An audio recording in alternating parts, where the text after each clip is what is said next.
Magandang araw mga amo at welcome sa Kalye Topics. So sa video na to ay magkokomento tayo patungkol po dito sa mga latest development sa kaso ni dating Pangulong Rodrigo Duterte at may kaugnayan po ito sa mga di umano ay mga kasabwat ng dating Pangulo doon sa naging war on drugs nila nung sila ay in power pa o nung sila pa ang namumuno sa ating bansa. So, may mga pangalan na, well, ayon na rin sa sinabi ng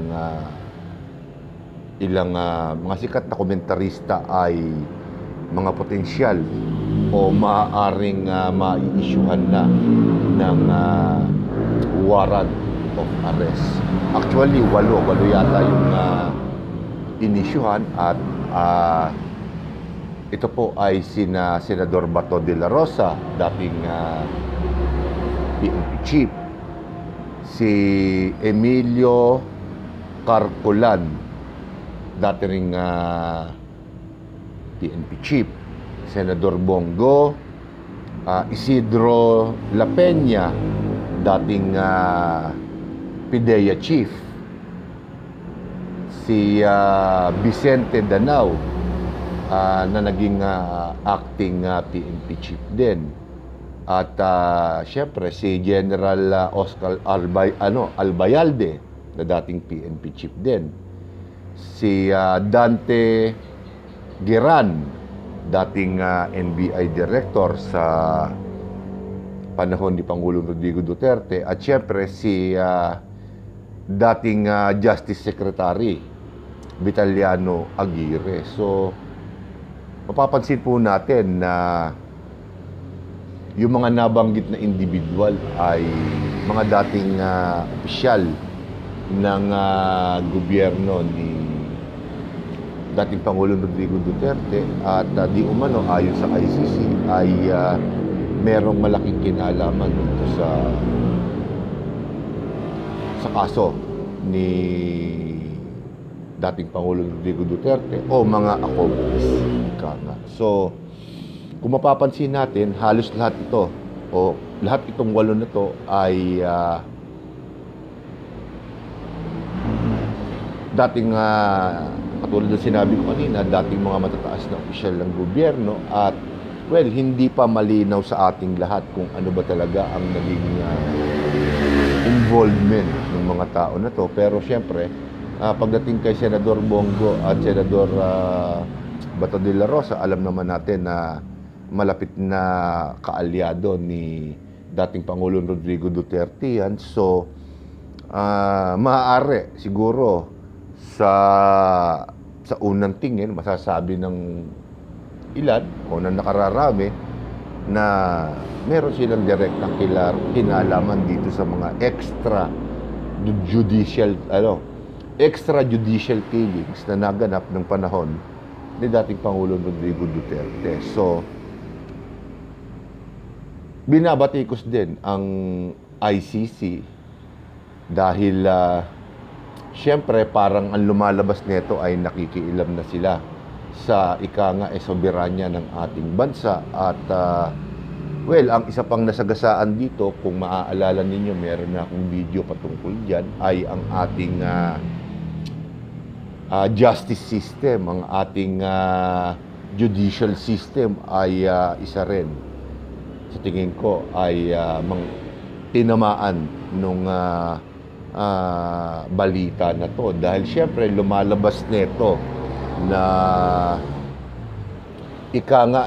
incapable ang ating justice system na mag-prosecute ng mga ganitong high-profile individuals dahil siyempre yung dalawa dyan, si Senador Bongo at Bato de la Rosa ay mga kasalukuyang senador na, at yung anim na nabanggit, aminin man natin at sa hindi, very high-profile din yan dahil minsang humawak ng matataas na posisyon sa ating gobyerno noong panahon ni Pangulong Rodrigo Duterte. So ang Ang unang tanong diyan siyempre bakit? Bakit ang ICC ang ika nga parang nasusunod ngayon pagdating sa pag-prosecute ng mga ganitong tao, samantalang hindi na tayo miyembro ng ICC. Well, ang katwiran ng ICC diyan, naganap yung di umano'y mga extrajudicial killings nung panahon na miyembro pa ang Pilipinas ng International Criminal Court at around 2018, 2019 lang ata tayo tumiwalag sa kanila, so pumasok sa opinion ng ICC na may karapatan pa silang litisin itong kaso ni dating Pangulong Rodrigo Duterte at nung kanyang mga kasabwat. So, alam naman natin ang istorya na isurrender ng Pilipinas si dating Pangulong Rodrigo Duterte sa ICC sa pamamagitan ng Interpol. So, napoporsi na rin ng marami na ganito rin ang mangyayari dito sa walong individual na to, lalong-lalo na kay Senador Bato de la Rosa at Bongo. At alam naman natin na ngayon po ay hindi na dumadalo ng mga sesyon o hindi na pumapasok sa Senado si Senador Bato de la Rosa. At syempre, katulad nga po nito, naglabas na ng pangalan ang ICC ng mga involved o accomplices o may mga kinalaman sa kaso ni Pangulong Rodrigo Duterte.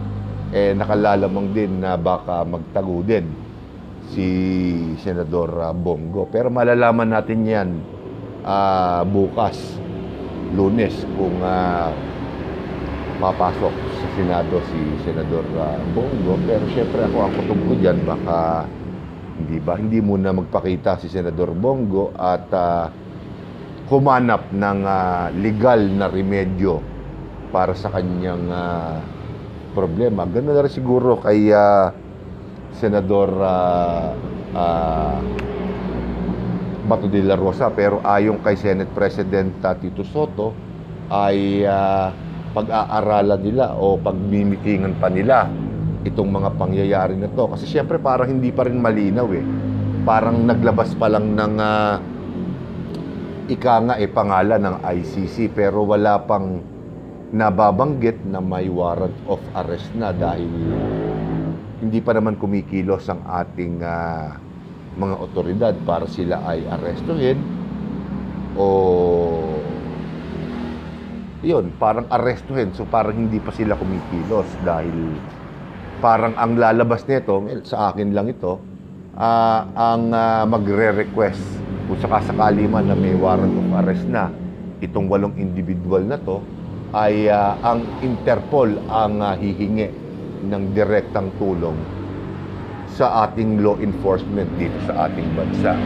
So, ayon kay SP Soto, pag-uusapan pa nila ng mga kapwa nila senador kung paano nila i-handle itong sitwasyon na to. Dahil syempre, kapag ibinigay pa ng Senado ng ating gobyerno si Senador Bongo at Senador Bato de la Rosa, magkakaroon ng political implications ito pagdating sa administrasyon. Dahil syempre, alam naman natin na oposisyon ang nabanggit na 2 senador at mapupulaan ng administrasyon na kumbaga ginagamit na nila ang ICC para ma-dispatchan nila yung kanilang mga kalaban sa politika. So, may halo rin politika ito. Hindi ba? Aminin man natin at hindi. At siguradong maapektuhan nito ang ang politika sa ating bansa. So, ang hindi ko lang na-foresee dito kung gagawa ng ingay, malaking ingay at gulo sakali man na maglabas na nga ng warrant of arrest ang ICC. So,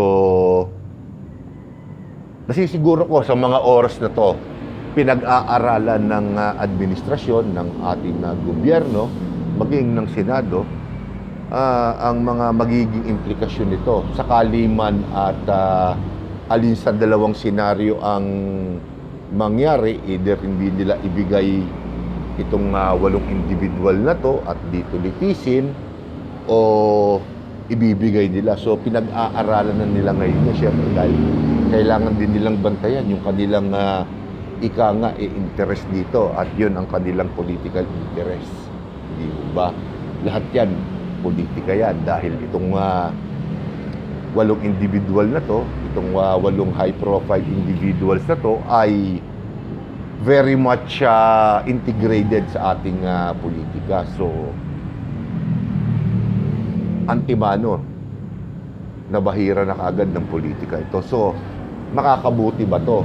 Diba? Siyempre, yan na kaagad ang susunod na tanong makakabuti ba to sa ating bansa? Para sa akin ang kinakaharap na kaso ni dating Pangulong Rodrigo Duterte is, ang isa doon sa pagkakatanda ko is crime against humanity. So, alam naman natin na nung mga nakakaraan, nung panahon ni Pangulong Rodrigo Duterte, marami ang namatay sa kanyang laban sa droga o yung war against drugs. At tiningnan ito ng ICC na isang seryosong krimen. Hindi ho ba? Genocide ba? Parang ganun yung ginamit nilang termino dyan. So, seryoso, hindi ho ba? So, ang susunod na tanong naman dyan, dapat bang makialam ang ICC sa atin? Well, marami ang nagsasabi na siyempre natatapakan na ng ICC ang ating soberanya dahil una, at tulad nung sinabi ko kanina, ang unang-unang mapapahiya dito ay ang ating judicial system, ang ating justice system, ang unang masasagasaan dito, ang mapupulaan dito dahil siyempre lalabas sa ating mga kapwa karatig bansa, mga kapitbahay o sa buong mundo na lalabas na para bang wala nang hindi na gumagana ang justice system sa ating bansa. Nakakahiya nga naman yun. Pero siyempre, kung nais, ano lang ito, parang suggestion ko lang ito sa ating gobyerno, kung nais nating huwag magkaganon yan, hindi ho ba, is, kumbaga, naibigay na natin si dating Pangulong Rodrigo Duterte sa dahig Hindi ho ba? Bakit yung iba, bakit hindi na lang dito i-prosecute? Dito litisin, dito kasuhan. At kung mapapatunayang nagkasala, dito rin makulong. Hindi ho ba? Kasi parang hindi na rin tama. Hindi ho ba? Bagamat umaasa pa rin ako na malinis ang intensyon ng ICC. Bagamat maraming bansa na ang nagsasabi na talagang politika rin ang ICC dahil may sariling problema rin ang ICC ngayon hindi na nagbibigay ng tulong ang US sa kanila. Ang Amerika at ang Europe ay halos ganun na rin ang magiging senaryo. So kinakailangan gumawa ng ingay ng ICC at well, kamalasan nga lamang po dahil alam naman natin na sikat o popular si dating Pangulong Rodrigo Duterte sa international stage. So, pinakamagandang example o pinakamagandang marketing para sa ICC ang kaso ni dating Pangulong Rodrigo Duterte. Itong iba, itong 8 sa tingin ko, hindi naman masyadong importante. Bagamat syempre, sa mata ng ICC sila ay mga accomplices o accomplice, di ba? Mga kasabwat, sa krimen. So bakit hindi ganito na lang ang gawin natin? Dito natin i-prosecute yan at kung ano ang magiging resulta ng judicial ng justice system natin dito, i-transmit na lang sa ICC. So, hindi ba parang pwede naman yun? At least, nakakatulong pa rin yung ICC sa judicial system sa ating bansa, hindi ho ba? Hindi yung lahat na lang ibibigay natin. Pero siyempre, yung ating question lamang, ang magdidesisyon pa rin yan, ang ating gobyerno. Which is, sad to say, medyo hindi maganda ang reputasyon ngayon. At alam na alam naman nila na kapag ibinigay pa nila itong 8 tao na to, bagamat wala akong pakialam dito sa 8 tao na to. Pero kung ang pag-uusapan ay kung makabubuti, siyempre, iisipin mo rin naman kung makakabuti ba talaga ito para sa atin. Hindi ho ba? Pagdating sa sistemang politikal at hustisya, parang hindi makakatulong.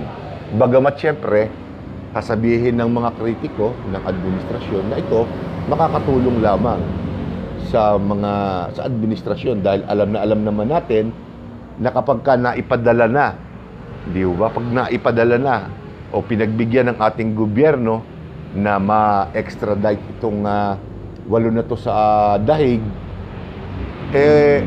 ika nga ang susunod na rito ay si Vice President Sara Duterte dahil parang ang gusto rin yata nung mga may ayaw kay VP Sara is masama rin siya doon sa kaso ni dating Pangulong Rodrigo Duterte na isa rin siya sa mga kasabwat doon sa extrajudicial killings at siyempre magagamit nila ito para maidispatcha rin si VP Sara. So pag dumating sa ganung punto, sa tingin ko marami na talaga ang magagalit sa kanya.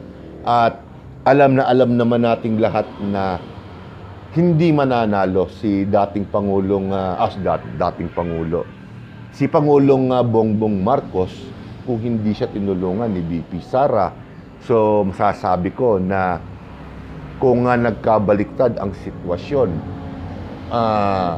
at si VP Sara ang tumakbong presidente at si Bongbong Marcos ang Vice President, baka manganib pa si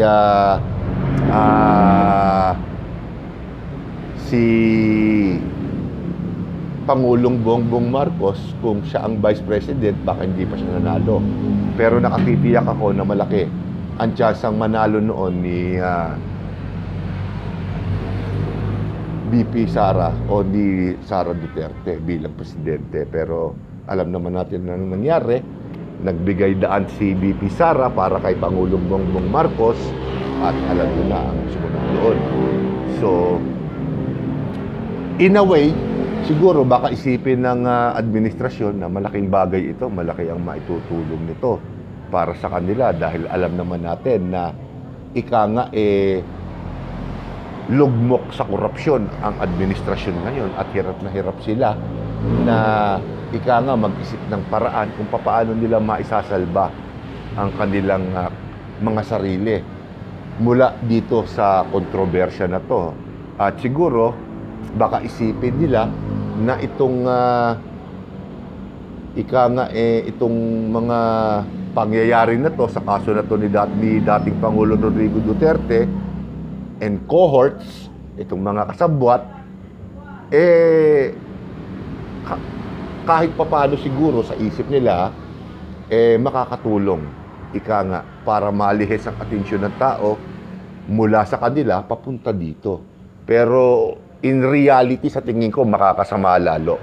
Makakadagdag pa ito ng malaki sa kanilang problema. So, ayaw naman natin magkaroon ng civil unrest o kaguluhan sa ating bansa para lamang dyan sa politika na yan. So, ako, personally, sa tingin ko, kung talagang may kinalaman itong 8 na to, dito na lamang dapat sila makasuhan. Hindi na dapat siguro pagbigyan pa ng ating gobyerno ang Interpol kung sakasakalit maglabas man ng warrant of arrest itong ICC at lumapit sa Interpol at ang Interpol lalapit sa atin. Sa tingin ko dapat hindi na natin i-cater ito, hindi na natin dapat pagbigyan dahil ang masasakripisyo na rito yung integridad ng ating judicial system at kahit parang ayoko, yung integridad din ng ating administrasyon. Dahil pahiyang-pahiya na ang ating gobyerno sa international community. So, hindi na makakatulong ito kung ako ang tatanungin. So, dito ko muna tatapusin ng video na to at sa susunod ko pa pong mga video ay ibang paksa naman po ang ating tatalakayin. So, maraming salamat po sa inyong lahat at magandang araw po sa inyo.